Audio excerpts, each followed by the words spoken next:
Hey all, and welcome to Tech Fact Friday and our second and final installation on malware. Last time we talked about the history of malware and how the first creations weren't meant to be malicious. Then we looked at what an internet worm is, and an interesting example of one called the blaster worm.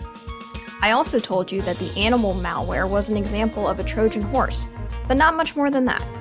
So let's take a closer look at both this malware and one other we haven't discussed yet. This malware is named after the well-known Trojan Horse, built by the Greeks to hide their soldiers and gain entrance into their enemy's city, Troy. Similarly, the Trojan Horse malware presents itself to a user as something familiar and potentially harmless, like an email address from someone you know. Once clicked on, it installs itself onto the system and can do a variety of tasks, like a distributed denial of service attack, allow a hacker to remote into the system, or open a door to allow more malware in. In 1989, Dr. Pop attended the WHO's AIDS conference with a stack of floppy disks to distribute.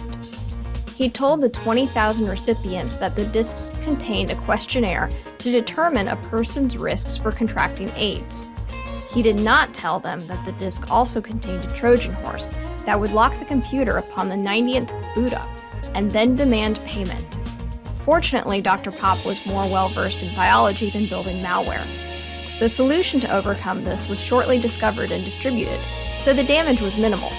Regardless, that was a pretty scummy move on his part to pose as a trusted figure and target a highly vulnerable population.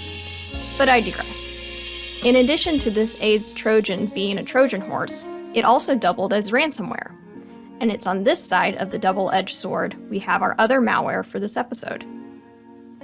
Ransomware is a type of malware that once installed locks all or parts of a user's computer and doesn't allow access again until a fee is paid to the hacker.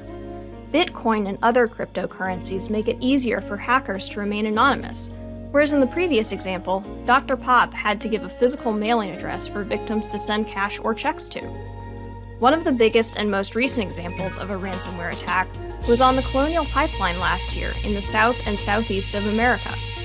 The operator reportedly paid $4.4 million to the hackers to restore the function of the pipeline.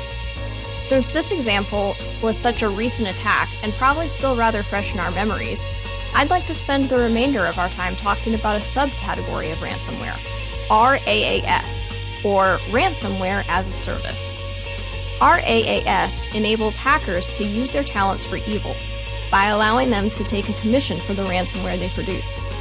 The dark web acts as a hosting platform where a hacker can advertise their services for custom-made malware. So, a person who is tech-savvy enough to reach the dark web, but not enough to write their own malware, contacts the hacker and says, "Ransomware, please." The hacker will then supply the malware to the buyer, who will release it onto their target. If the ransom is paid, the hacker receives a portion of it as a commission while the buyer gets the majority of the payment. Additionally, if a user wants to have more access to malware, they can pay for a subscription, similar to how actual software as a service works.